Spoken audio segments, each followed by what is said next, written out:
This is LFC Connection, and this is Dr. J. I'm currently on vacation, so my videos are being done here and there. Die-hard Liverpool fan, and on this channel, we're talking about Liverpool FC news, reviews, analysis, and the crisis that Liverpool is currently in. Liverpool. So Liverpool versus Leeds, preseason game. What a game it was. It's really true when we say football is a game of two halves. Liverpool had a good first half. Dominated possession. Got two quick goals and really controlled the game. Very impressive first half, especially from Trey Nioni. Very composed, very calm, and he's really been the talk of the tour for Liverpool so far. So Nioni was great again. Marston looks like a player that could end up in the rotation regularly. Rio brought that spark, but for me, looking at Rio and being around the game for a long time, I know a lot of people have been calling for Rio to be a regular starter. And he will start some games, but I think youthful exuberance sometime will get the better of Rio, and he's got to get hooked in some of these games. But he was a very bright spark, very brave, very direct. Soboslai had an okay game. He was getting the players involved as the elder statesman in the team. Isak is off by a few weeks. Looked like a shadow of himself in this game. Looked like much of Isak last year. But coming from the World Cup, probably went on a good vacation and a little bit off, and that's expected. Just started training with the team like a week. Florian Wirtz had some problems with him last year. He just didn't look the part, look like a luxury player. But in this game, it was him being him. Wirtz, he showed some magic throughout the game. As usual, not gonna get tackles and all that from him, but he showed good movement, good passing. And Duku, the young center back, was excellent in the game, playing full 90 minutes again. I think he got tired in the second half and a couple of mistakes, tripped over his feet in one instance. But other than that, for a young kid playing so many minutes, he was solid for the most part. Chambers as well, young center back who got the first goal for Liverpool. Now the second half was a really different story for Leeds, a very experienced team, and they have the core of their players in preseason, unlike Liverpool. The second half, Liverpool gave up a 2-0 lead. I think they were caught out by a more energetic Leeds, making some changes, and that really, the experience really showed with the Leeds team over the youngsters from Liverpool and a few regulars, rotation players. Dominic Calvert-Lewin over the years has haunted Liverpool in a couple of big games. Aronson came into the game. Ethan Ampadu had an all-around good game. Rodon and Mohamed kind of stirred up the defense, and Liverpool, the youngsters, could not get through. The second half changes kind of changed the game. Not really mad about the score. It's just that looking at the season about to start, that's where the problem is, and that's where I see the real meat of the matter, the real center of the story for Liverpool in for the upcoming season. Liverpool changes were less energetic and less enthusiastic than the first line. The second line really showed nothing in that game in the second half. The likes of Elliott and Jones and Ramsey, Chiesa, and even Gravenberg seems like he was a couple weeks off, just as Isak as well. Yeah, offered nothing much really. Another interesting point to note, we kind of realized in the second half, a lot of stages of the second half, Jeremy Frimpong, I think he pulled up lame, and there goes another defensive player out for Liverpool. And as we know, we are down all but one for center back, so it could be regular. Only Virgil van Dijk is the only defender with any experience going into the start of the season. As of right now, we don't know who's gonna be starting with Virgil van Dijk. If no signings come in, it could be young Ndiaye, who came on late in the game. He played like an 18-year-old. It was pretty solid for the most part, but I think the game was a little got a little bit fast, too fast for him, and he couldn't really catch up with the intensity of the game. Um, so that was it. Disappointing scoreline for many.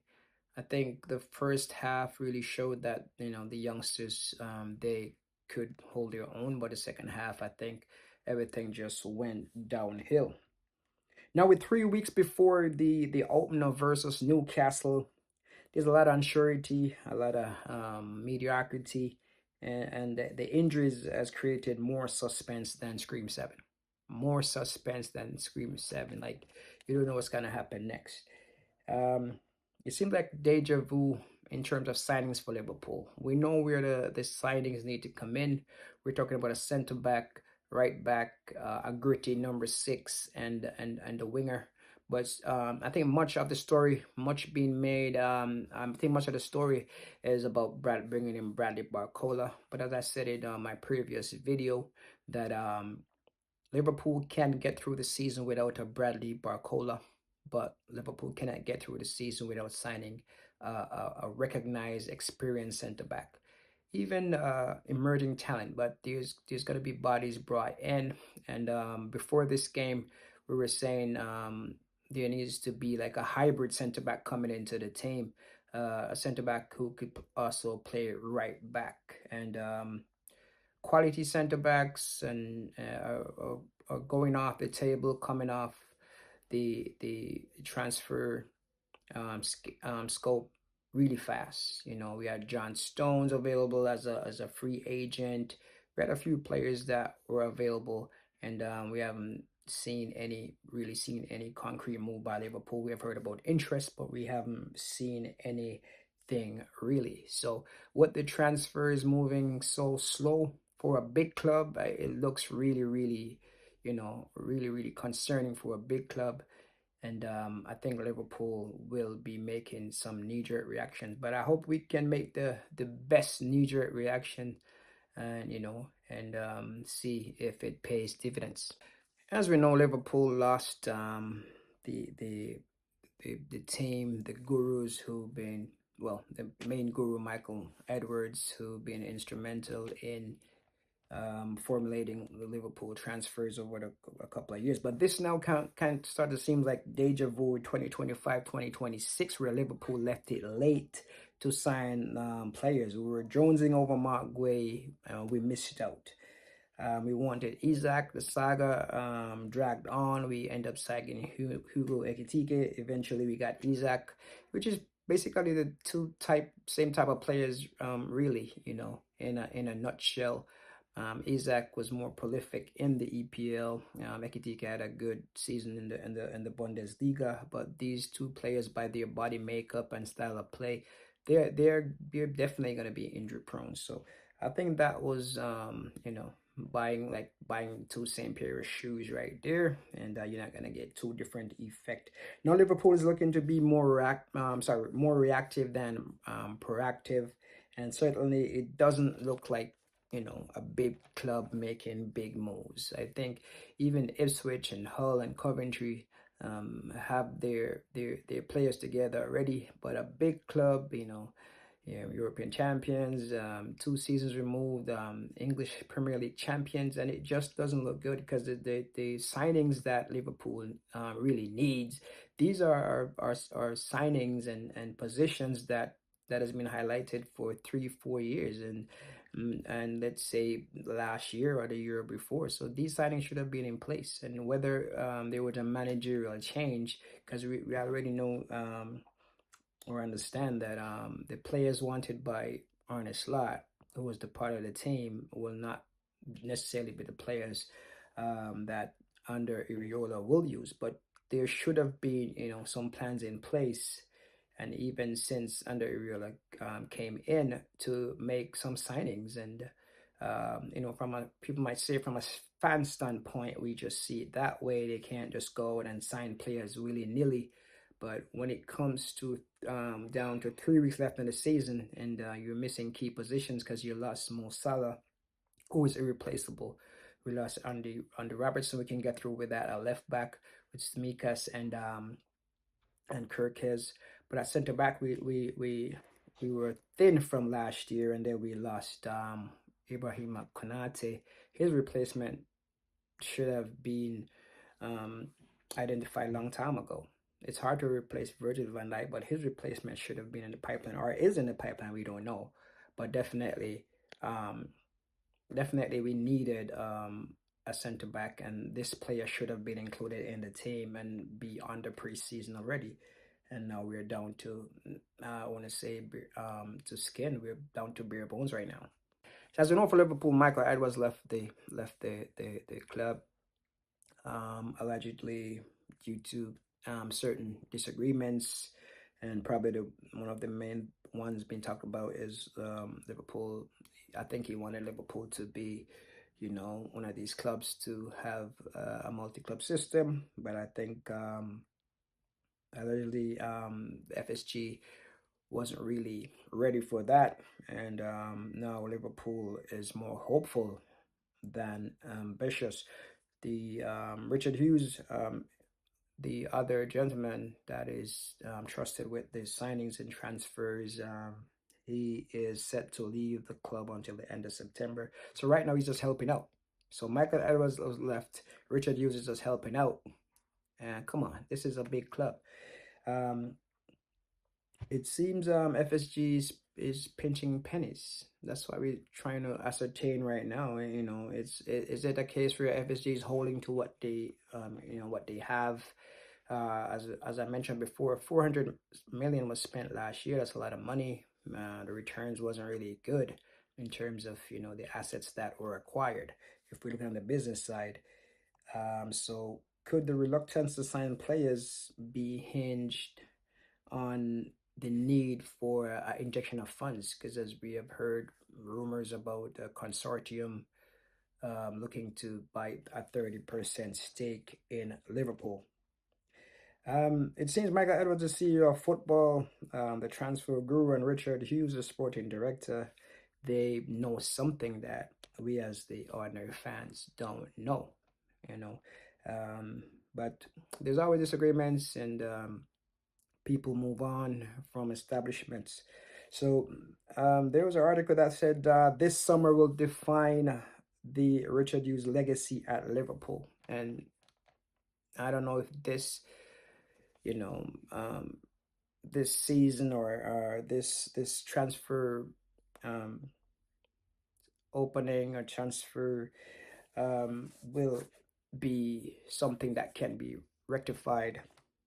I think it's gonna be some makeshift signings, and then the new probably CEO of football and the sporting director, the new ones that are coming in, will probably have to rectify it next year. So with Michael Edwards gone and Richard Hughes will be leaving in September at the end of the transfer window, Mike Gardner, FSG vice president, will be taking over some of the operations burden or workload, and hopefully he can get something rectified. There are other gentlemen in the club, from what I understand, who are also instrumental or can manage the day-to-day activities in terms of signing players and scouting talents and all that. But I think the Bradley Barcola thing, I think that's kind of dragged out. And yes, we definitely need a top player like Bradley Barcola, but I think the defensive situation needs to be ironed out first. Because as I said before, we might get Barcola, can score 3 goals, but if you can't stop your opponent from scoring, you're gonna lose games.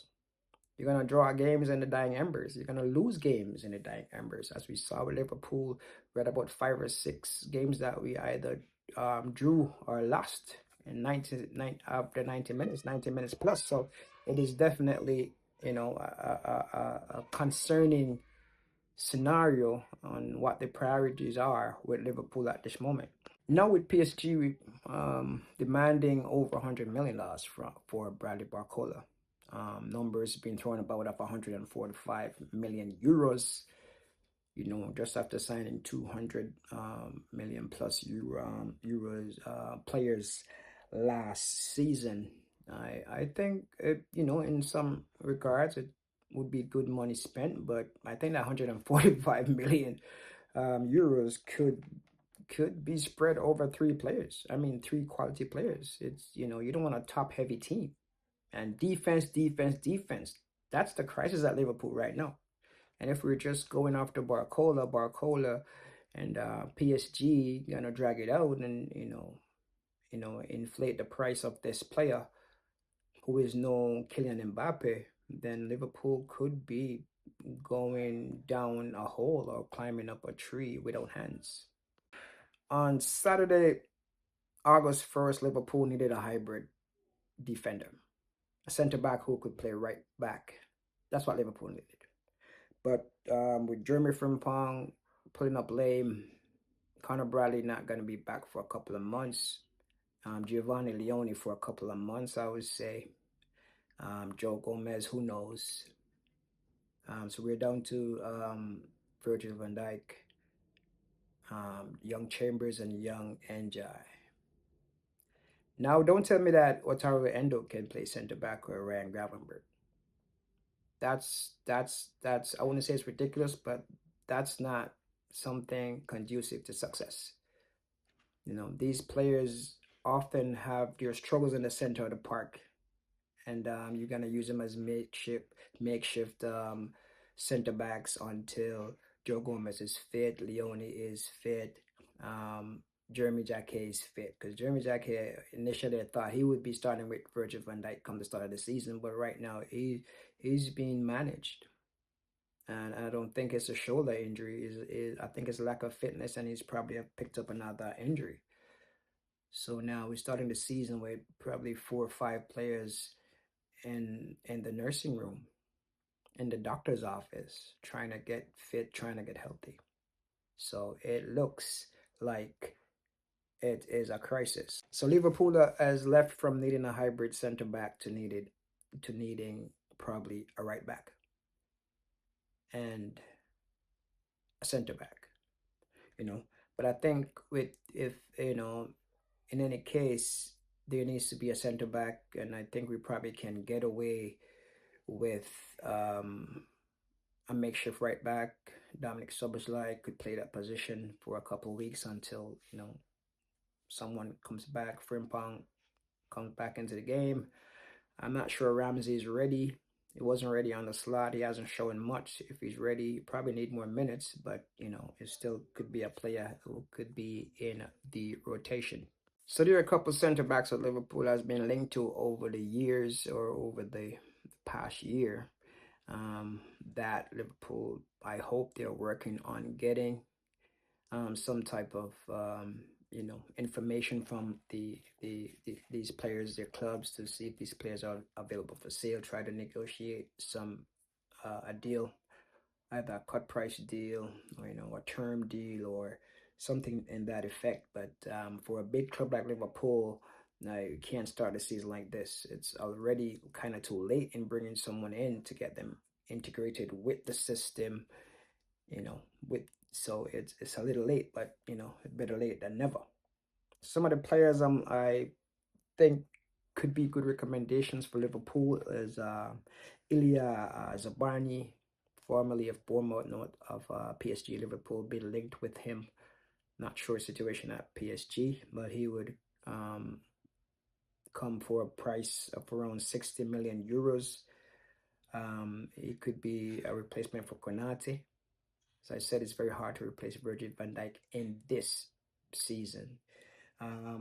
Contacts have been made with Fikayo Tomori, a very experienced player, experienced in the Premier League, and also very experienced with AC Milan over the past couple of years, who I would consider Joe Gomez's replacement. I know Liverpool are not really in any haste right now to get rid of Joe Gomez. And I think Gomez is a very, a good player, as a utility player, but so injury prone, we don't know if he is, would be continuing to be a good asset to the team. Another player I think Liverpool could also look at is Giorgio Scalvini. A little bit injury prone, picked up a little bit of injury. He's an Italian center back from Atalanta. would cost somewhere between 40 to 50 million. He's not super experienced, but a player that could fit into under Iraola's system. He's young and could be one of the top center backs in Europe over the next 3 to 4 to 5 years. And why not get him now, even though we have a very young core at center back? These are my top three players Liverpool could be looking at. In terms of I call mid-tier players, Liverpool could also be looking at Joel Ordóñez of Club Brugge. He's a 22-year-old center back, also plays right center back, 6'2", great recovery pace, and very good at winning duels. And that's someone who would work in the Iraola system. Another cut price defender could be Kylian Sildilla. These are players that I have researched, and a lot of pundits have researched, and these are players out there available, energetic, aggressive players who can play in the high press that under Iraola likes. Sildilla is a French player, not really a big household name, currently at PSV. Excellent fit for the high press. Player in the mold of Benjamin Pavard, if you're familiar with that player from France, would probably come for around $15 million. He can also play right back as well. So in terms of a hybrid player at a low cost, if you don't want to splash the cash right now. Josh Achiampong of Chelsea, that name has been thrown about, but I think it's going to be difficult to prize one of Chelsea's greatest academic graduates over the past probably 10 years. This is a 6'3" solid defender, only 20. He's not going to really get too much minutes at Chelsea in terms of a starting position. As Chelsea right now has 10 center backs, they're still trying to get rid of 5 from what I hear from Xavi Alonso, but this player will be hard to prize away, and it will come at a high price, over $60 million. For bargain prices, we a lot of people now will probably turn their nose up and say, "What are you talking about?" But it's better to have something than nothing, and these players could fit into the system at a cut price and couldn't do no worse than the players we already have. And we're talking hybrid players who could also play in the right back position. Guela Doué is a brother of Desiree Doué of PSG. He's now at Strasbourg. 6'2", powerful, athletic, physical defender, aggressive pressing, good at ball recoveries, great one-on-one defender in the mold of, I would say, Jules Koundé of Barcelona, and would command a price of around 25 million. Another player that Liverpool could also look to invest in, probably this one is kind of far-fetched, but not a really bad player. Ladislav Krejci, a Czech player, played for Wolves. Dominant ball-playing center-back who can also play in midfield if needs be. Liverpool always needed a left-sided center-back, but I think Virgil van Dijk playing in that position probably will hinder this move, but this could be a player for the future. Very versatile player who could play in the center midfield as well. Very progressive passer, and a versatile player. So Ladislav is at Wolves right now in the Championship, would come for around $35 million, but Wolves may still look to get some money for him. Arnau Martínez, this is another hybrid player who can play 3 positions: center back, right back, and defensive midfield. 6'2", is a top hybrid talent, tactically intelligent, La Liga experience, Champions League experience, got pace, great positioning. So that's Arnau Martínez of Girona, only 23, and probably would come in for a price of around 20 million. And last but not least, this is a stopgap player, and this is Tiago Jalo, Portuguese player, came up to the Sporting CP Academy, now playing for Besiktas. 26-year-old, so he's got a little bit of experience there. Center back, right back, left back, 6'3", played through the systems at Lille and Juventus, and now at Besiktas, as I said. A modern hybrid player who can play on the right side of defense, athletic defender who would fit the Andoni style. So these are a few players that Liverpool could be looking at. I know they have some of these players in sight. as prospective signings. So let's see what Liverpool does. The players are there, and for how long? Clubs won't want to let players go with a few weeks left to the start of the season. And some of these players probably have like 1 year left on their contract. So, Liverpool will be monitoring them. So these players, some of them could be easily priced away with, a good fee and, a good transfer plan. So now there's also been some talks of a couple Liverpool regulars, interest being shown in them from other clubs, namely Curtis Jones. Got some interest in Italy from Inter Milan, and he kind of looks like his head is turned. In some respects, I think he wants to stay at it, at this club that he's been at for a good while now. Cody Gakpo was another player. We understand being scouted or watched by Tottenham Hotspur. Spurs been doing some great transfers this season, and looks like a team that is ready to cause some trouble. But we've seen that before from Spurs.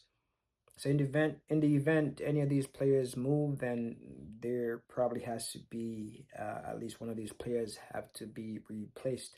Liverpool, I think the next position Liverpool has to address or should try to address alongside the central defensive position is center midfield. Liverpool needs a gritty number 6, a player who could shield the defense while also allowing Dominic Szoboszlai and McAllister to go forward, depending on who is starting. And a couple names have come to mind, and there was Liverpool being linked with a couple central midfielders over the years, and no big names have really come through. And Liverpool is really in need of a gritty number 6 or robust number 6, a player who can protect the back four, allowing likes of McAllister and Szoboszlai, and to some extent Ryan Gravenberch to kind of really push a little bit forward more. And I think finding that Fabinho type of player may not be what Andoni Iraola is looking for. That was really kind of a Klopp era type of ball, and now we know that it's a different system, a different style of play, and Andoni Iraola will want to chart his own path. But in terms of midfielders that Liverpool could target, and there's some interest, Japanese midfielder Kaishu Sano, we saw him in the World Cup, very dynamic player. Can play the deep line role and the advanced role as well. Not physically imposing, won't win a lot of aerial duels, but is a very robust player, energetic player who can break up tackles, protect the back four, and also advance in the ball. And that could be a useful trait in under Iraola's system. So finding that gritty gladiator would be probably the better choice. But if that player is not available right now, Ryan Gravenberch will have to continue to develop in that role. But it wouldn't hurt bringing in a player like Kaishu Sano to really help with this midfield. Liverpool was also linked with Lamine Camara, another dynamic box-to-box midfielder, currently playing in the French league, and that interest was in the slot era, and that might have changed. Another link of midfield inclusion was Adam Wharton, but I think Wharton would be too slow for the under Iraola's system. A very dynamic player, controls the game, moving a very relaxed pace, but he covers a lot of ground, but not in a very fast quick way. It's in a more sneaky way. Wharton is a more relaxed player, but I don't think he would be a fit.